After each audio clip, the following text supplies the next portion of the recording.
I invite you now, as you're so moved, to let yourself take some deeper breaths, letting yourself arrive, tuning in to whatever message the Spirit has for each of us today. Breathing in peace, breathing out worry, breathing in hope, breathing out despair, letting go of whatever is not ours to hold. And I invite you to join me in a spirit of prayer. God of all time and of this time, God of many faces present in all places, God who is our name for mystery, for love, for what binds us together. Make yourself known here today and let us hear whatever we need to. May the words of my mouth and the meditations of all our hearts be acceptable in your sight, our rock and our redeemer. Amen. He was digging. That's how it all started. It turns out digging for fertilizer in the desert. Digging for what would bring him a good harvest. Digging in what ended up being something like digging for destiny. In 1945, on the bank of the Nile River, a local farmer digging deep discovered a jar. And in that jar were a whole bunch of yet uncovered early Christian texts. These writings are now known as the Nag Hammadi Library, and we will draw from some of these for this summer series, including this piece called The Thunder Perfect Mind, a 2,000-year-old poem, surviving time and efforts to hide it forever, remaining in only a single Coptic manuscript. If you are familiar with the Gospel of John, this text rhymes with it in a way. It's infused with I ams. I am the knowledge of my inquiry and the finding, lots of I ams, which is very resonant with John. I am the one, I am peace, I am an alien and a citizen, I am the substance and the one who has no substance. There is, of course, much debate about the reasons we have the Bible as we know it. But because history is generally written by the victors, by the winners, by the ones who silenced the dissenters, we continue to quite literally put the pieces back together.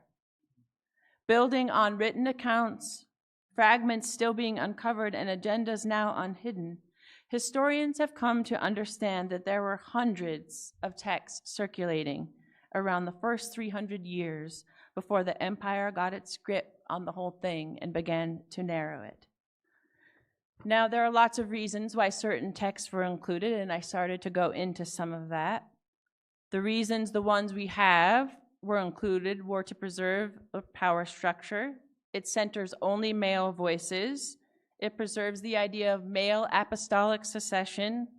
And as I mentioned, it extends, it sort of makes authority not something that you don't have internal wisdom. It's all about external.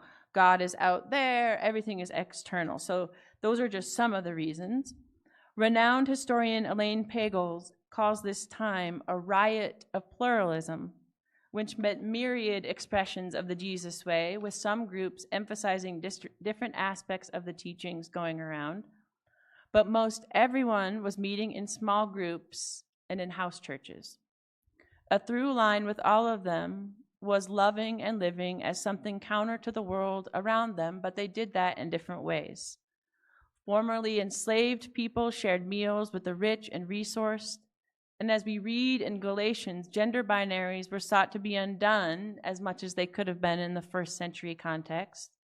In the new power structure, there was a place at the table for all, even women and those previously labeled unclean, supporting family groups beyond just the father-led patriarchal paradigm for the family structure. As we have remembered together before, the empire's good news is that the elite ruled over the rest of the world with an iron fist.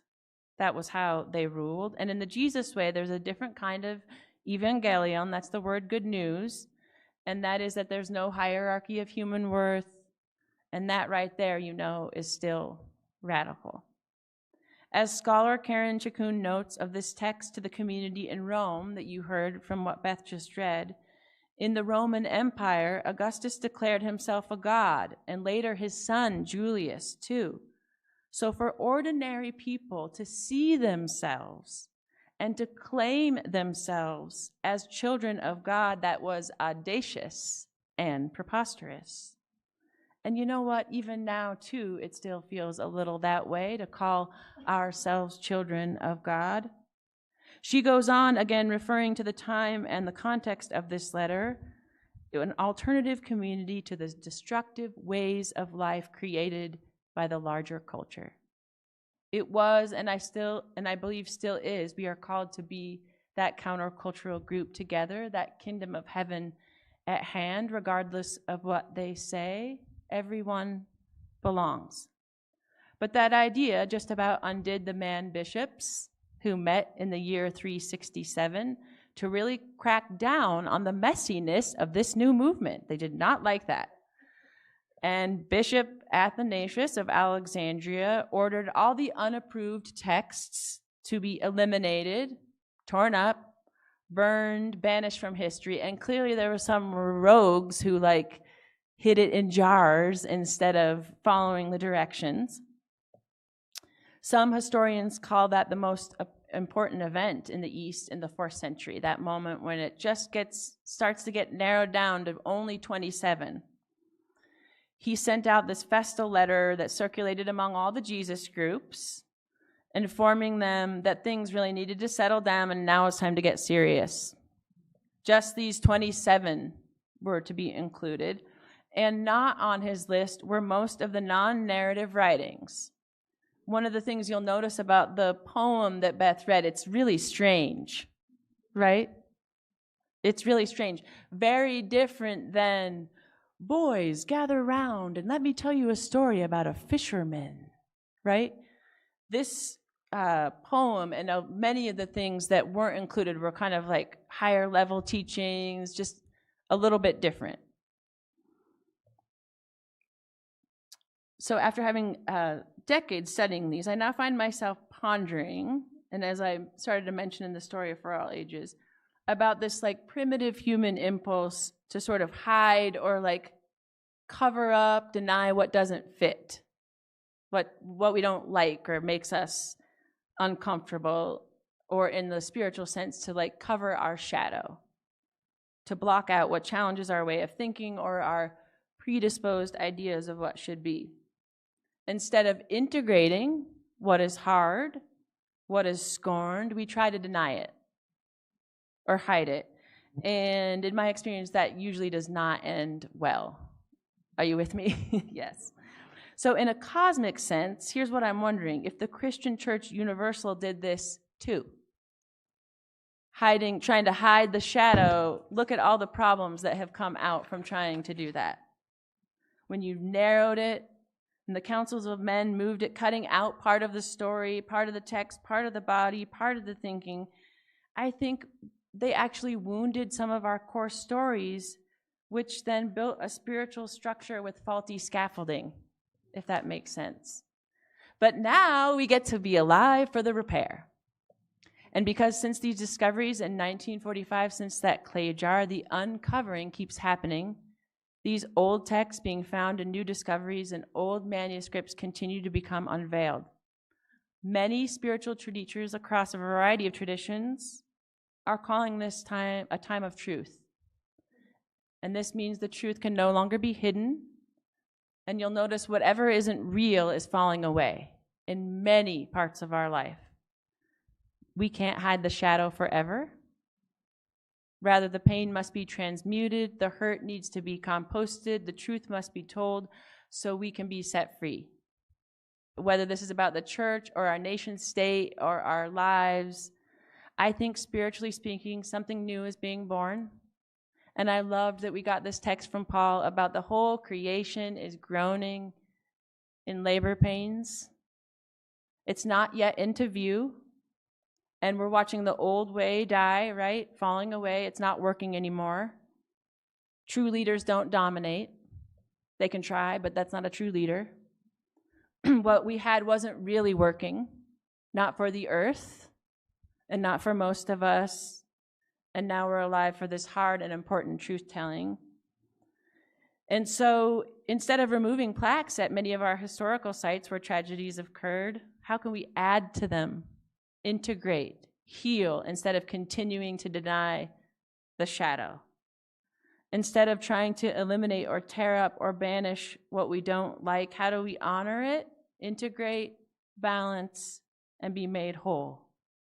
What does this look like for us individually, communally, nationally, globally, to hold space for both the honored and the scorned, the parts of our history, our lives?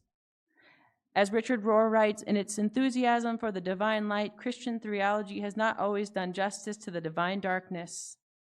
Then we try to live up to the standards of a God that is purely light, and then we can't handle the dark within us and around us. And because we can't handle it, we suppress it. So the question for us now is, what needs to be welcomed in, uncovered, dug up, integrated, or known in our lives? How can we bring together our shadow and our light? I think maybe part of what Paul is speaking to is the pain that comes from old ways of being falling away. And for us right now, that is about getting free and allowing the hard integration that is needed from the truth. Getting free can be painful in places. Liberation takes work, but it's the most important work of our lives. Jesus' teachings offer freedom from the illusions presented by the empire. Illusions that some matter more than others, that we are separate, and that the earth is ours to use up. Here we remember something else. We are bound together, all of us and all of creation, bound to one another, to the trees, to hope, to goodness that we call God. We live with the knowledge of this goodness, that creation itself is set free from the old ideas that decay our minds, bodies, hearts, and souls. Let us see that this season of human arrogance and of casting out our shadows, the things that we believe do not belong, is over. The time of hiding what doesn't fit is done. The age of covering our shadows is coming to an end. Thanks be to God for that. Let us continue to dig on our own and together, uncovering our true selves on our journey toward healing and wholeness. The most important treasure there is to discover. May it be so. Amen.